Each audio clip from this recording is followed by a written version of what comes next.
दोस्तों, एक बार की बात है। एक छोटे से गांव में जो घने जंगल के किनारे बसा था, चार दोस्त रहते थे। अनु, रवि, मीरा और छोटू। ये चारों दोस्त हमेशा एक साथ खेलते, हंसते और नई नई साहसिक योजनाएं बनाते।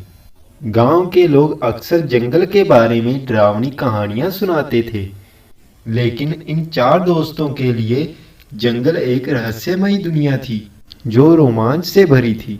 एक दिन गांव के सबसे बुजुर्ग व्यक्ति बाबा भैरवनाथ ने बच्चों को एक पुरानी किताब दिखाई। उस किताब में एक नक्शे का जिक्र था जो जंगल के बीच छिपे एक प्राचीन खजाने की ओर इशारा करता था। बाबा ने बताया कि यह खजाना सदियों से जंगल में कहीं छिपा है, लेकिन उसे पाने का रास्ता खतरों से भरा है। क्या सच है बाबा? हाँ मेरी बच्ची, बाबा ने मुस्कुराते हुए कहा। लेकिन खजाने तक पहुंचने के लिए साहस, बुद्धि और दोस्ती की जरूरत होगी। बस यहीं से शुरू हुई हमारे बच्चों की कहानी। चारों दोस्तों ने फैसला किया कि वे इस खजाने को ढूंढने जंगल में जाएंगे। अगली सुबह सूरज उगने से पहले वे अपने छोटे छोटे बैग में रोटी, पानी की बोतल और एक मशाल लेकर जंगल की ओर निकल पड़े। नक्शा पुराना और फटा हुआ था, लेकिन उसमें कुछ निशान और संकेत थे जो रास्ता दिखाते थे। जंगल में कदम रखते ही हवा में एक अजीब सी ठंडक थी। पेड़ इतने घने थे, सूरज की रोशनी भी जमीन तक मुश्किल से पहुंच पाती थी। रवि, जो सबसे नन्हा लेकिन सबसे नटखट था, उसने कहा, यह जंगल तो जादुई लगता है, क्या पता यहाँ भूत भी हो। मीरा ने उसे चिढ़ाते हुए कहा, अरे भूत भूत कुछ नहीं होता, बस अपनी बच्चों की कहानी को और रोमांचक बनाना है। पहला संकेत नक्शे में एक विशाल बरगद के पेड़ की ओर इशारा करता था। चारों दोस्त उस पेड़ तक पहुंचे जो इतना बड़ा था कि उसकी जड़ें किसी किले की दीवारों जैसी लगती थी। पेड़ के नीचे एक पुराना पत्थर था जिस पर कुछ प्राचीन अक्षर लिखे थे।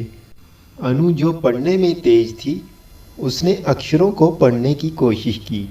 यहाँ लिखा है, साहस का रास्ता चुनो, डर का नहीं। तभी पेड़ की जड़ों के बीच से एक गहरा गड्ढा दिखाई दिया। छोटू ने उत्साह में उसमें झांकने की कोशिश की, लेकिन अचानक एक जोरदार आवाज आई, जैसे कोई भारी चीज जमीन पर गिरी हो। दोस्त डर गए, लेकिन अनु ने कहा, हमें डरना नहीं है, यह हमारी बच्चों की कहानी है। वे गड्ढे में उतरे। अंदर एक लंबी अंधेरी सुरंग थी। मशाल की रोशनी में दीवारों पर चमकते हुए चित्र दिख रहे थे, जादुई जानवरों, उड़ते हुए पक्षियों और एक सुनहरे खजाने की तस्वीरें। सुरंग के अंत में एक बड़ा सा दरवाजा था जिस पर एक पहेली लिखी थी, मैं हूँ वह जो रात में चमकता, दिन में छिप जाता, मेरे बिन नक्शा अधूरा, मुझे ढूंढो तो खजाना पूरा। चारों दोस्त सोच में पड़ गए, यह क्या हो सकता है। मीरा ने कहा। रवि ने अचानक चिल्लाकर कहा, तारा, यह तारा है, रात में चमकता है, दिन में छिप जाता है।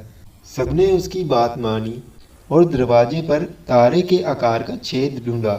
छोटू ने अपनी जेब से एक चमकता हुआ पत्थर निकाला जो उसने रास्ते में पाया था। उसने उसे छेद में फिट कर दिया और दरवाजा खुल गया। दरवाजे के पीछे एक विशाल गुफा थी जिसके बीच में सुनहरा संदूक चमक रहा था। दोस्तों की आंखें चमक उठी, लेकिन जैसे ही वे संदूक की ओर बढ़े, गुफा में अचानक हलचल मच गई। दीवारों से अजीब सी छाया उठने लगी। ये छाया जादुई प्राणियों की तरह लग रही थी जो खजाने की रक्षा कर रही थी। यह क्या है? छोटू डरते हुए बोला। शांत रहो, अनु ने कहा, हमें अपनी बच्चों की कहानी में साहस दिखाना होगा। तभी एक छाया ने मानव रूप लिया और बोली, तुमने यहाँ तक का रास्ता तय किया, लेकिन खजाना केवल वही ले सकता है जिसका दिल सच्चा हो। उसने एक सवाल पूछा, तुम खजाने का क्या करोगे? चारों दोस्त एक दूसरे की ओर देखने लगे।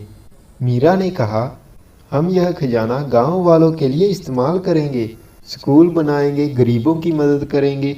बाकी दोस्तों ने भी सहमति जताई। छाया मुस्कुराई और गायब हो गई। संदूक अपने आप खुल गया। अंदर सोने चांदी के सिक्के, हीरे जवाहरात और एक प्राचीन किताब थी। किताब में लिखा था कि असली खजाना दोस्ती और साहस है। चारों दोस्तों ने खजाना गांव में लाकर भैरवनाथ को सौंप दिया। गांव में स्कूल बना, बच्चों के लिए खेल का मैदान बना और सभी खुशहाल हो गए। इस बच्चों की कहानी से हमें यह सीख मिलती है कि साहस, दोस्ती और सच्चाई से कोई भी मुश्किल रास्ता आसान हो सकता है। चारों दोस्त आज भी गांव में अपनी इस रोमांचक यात्रा की कहानी सुनाते हैं और बच्चे उनकी बच्चों की कहानी सुनकर रोमांचित हो जाते हैं।